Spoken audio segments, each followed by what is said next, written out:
जय हिंद दोस्तों, रक्षित खन्ना के इस चैनल में आपका स्वागत है। दोस्तों, आज के इस वीडियो में मैं आपको एक लेटर समझा रहा हूं और ये लेटर लिखा है पीसीडीए ने। किसे लिखा है? श्री इंगलेश रंजन जी को। दोस्तों, श्री इंगलेश रंजन जी बहुत ही अच्छे इंसान है, एक हेल्पफुल पर्सन है और दोस्तों ये लेटर लिखते रहते हैं पेंशन की शिकायतों को लेकर।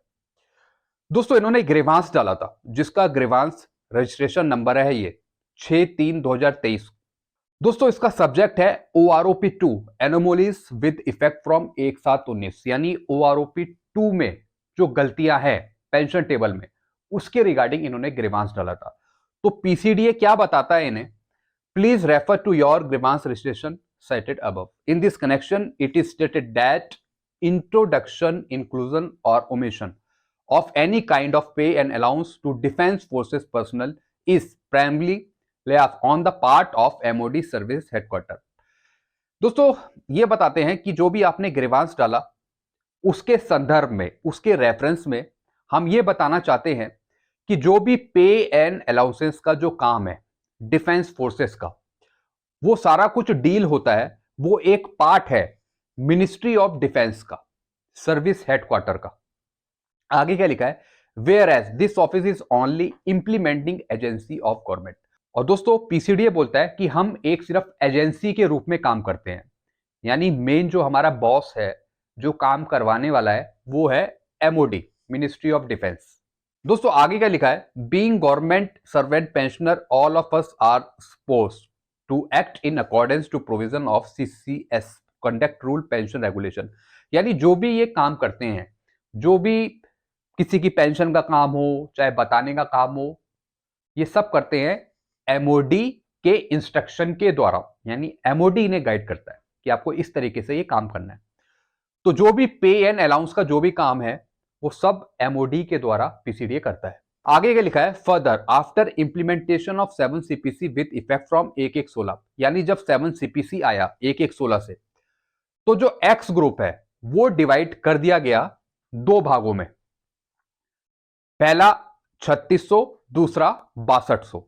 Therefore, two separate tables for Group X personnel have been promulgated under Government of India MOD letter number इतना।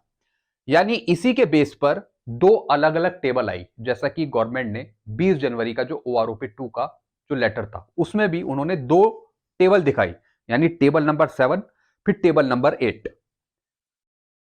For bifurcation of group x personal.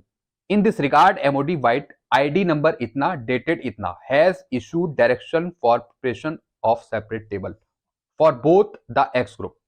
यानी एमओडी का एक वाइड आईडी नंबर है और डेटेड है 8/4/2022। इसके अनुसार ये डायरेक्शंस थे कि एक्स ग्रुप को दो भागों में बांट दिया जाए, यानी 3600 और 6200। तभी भारत सरकार ने जो OROP 2 टेबल निकाली उसमें भी अलग अलग टेबल डिवाइड करी, यानी टेबल नंबर 7 और टेबल नंबर 8। यानी एक है वो 6200 की और दूसरी है वो 3600 की। यह है इस लेटर के अनुसार।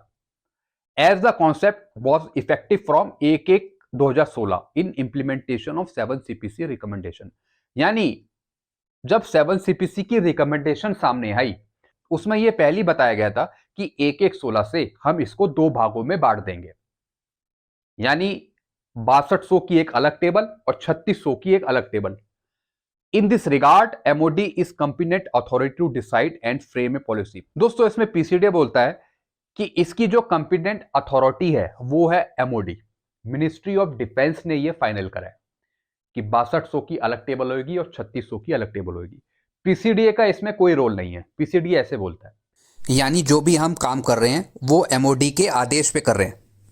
आगे क्या लिखा है? With reference to grievance registration dated इतना, यानी आपके ग्रीवांस डेटेड 19/2/2023 के अनुसार जो रिप्लाई है वो पहले ही हमारे लेटर के अनुसार फर्निश कर दिया गया था, दे दिया गया था।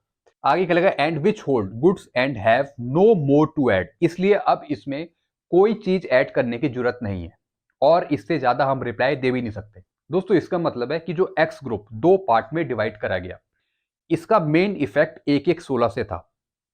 चूंकि भारत सरकार टेबल निकाल चुकी है पुराने लेटरों के अनुसार, इस वजह से पीसीडीए इसमें कोई चेंज नहीं कर सकता, ऐसा कहना है पीसीडीए का, श्री इंग्लेश रंजन जी को। तो इसका मतलब है कि अब जो भी कुछ चेंज करना होगा या कोई भी करेक्शन करना होगा वो होगा कोर्ट के आदेश पे, यानी पेंशनर्स को यहां पे कोर्ट केस करना पड़ेगा, क्योंकि जब तक कोई कोर्ट का आदेश नहीं आएगा तब तक कोई करेक्शन नहीं होगा टेबल में। तो दोस्तों जैसा मैंने आपको बताया, कुछ पेंशनर्स ने यहाँ पे कोर्ट केस भी करा हुआ है सुप्रीम कोर्ट में, जैसा मैं आपको पहले भी बताता आया हूं। कुछ एक्स ग्रुप के पेंशनर्स हैं जिन्होंने ये मांग करी है कि एक्स ग्रुप को दो भागों में डिवाइड क्यों कर रखा है, यानी एक एक 16 से अलग और एक एक 16 से पहले जो है उनका अलग।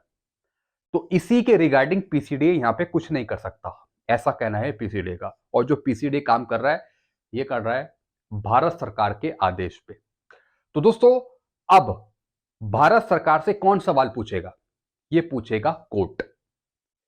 कोर्ट ही भारत सरकार से सवाल पूछ सकता है। तो दोस्तों कोर्ट केस ही एकमात्र फैसला है पेंशनर्स का कि वो कोर्ट केस के थ्रू कुछ हासिल कर पाए। तो दोस्तों जैसा मैंने आपको बताया, कुछ पेंशनर्स इस पे केस किया है और उसकी सुनवाई मई में देखने को मिल सकती है। तो दोस्तों ये मैंने आपको समझा दिया, पीसीडीए का इसमें कोई रोल नहीं है, पीसीडीए इसमें कुछ नहीं करेगा। जो भी ग्रीवांसेस हैं ओआरओपी 2 से रिलेटेड या कोई भी दिक्कतें हैं, ये एक ही तरीके से सॉल्व हो सकती है। कोई सही डॉक्यूमेंटेशन बेस पे एक अच्छा सा लॉयर किया जाए जो इन सब चीजों की जानकारी रखता हो और उन गलतियों को सही से लेटर में डिस्क्राइब करा जाए, जो गलतियां हैं उसके बेस पर यहां पे एक कोर्ट केस तो बनता ही है। तो इस तरीके से हमें यह भी पता लगेगा कि इसका रिप्लाई क्या दे रही है भारत सरकार। तो दोस्तों मुझे भी लगता है कि एक्स ग्रुप के पेंशनर्स ने जो केस किया वो ठीक है, लेकिन ओआरओपी 2 की गलतियों को देखने के लिए पेंशन क्यों नहीं बढ़ी, इस पर एक सुप्रीम कोर्ट केस तो बनता ही है। मैं भी कोर्ट केस के फेवर में हूं, कम से कम भारत सरकार से रिप्लाई तो लिया जा सकता है, किस बेस पे क्या टेबल बनाई है। क्योंकि दोस्तों अगर हम पीसीडीए को डायरेक्ट रिप्लाई करें तो पीसीडीए भारत सरकार पे बात टाल देता है कि हम इसमें कुछ नहीं कर सकते, जो भी आदेश है जो भी टेबल्स हैं वो सब भारत सरकार द्वारा बनाई गई है। तो इसलिए भारत सरकार से रिप्लाई लेने के लिए कोर्ट केस एक सही बेटर ऑप्शन हो सकता है। आप कहां तक सहमत है, आप नीचे मुझे कमेंट कर सकते हैं। वीडियो आपको अच्छा लगता है वीडियो को लाइक करें और दोस्तों चैनल को सब्सक्राइब कर सकते हैं। Thank you so much.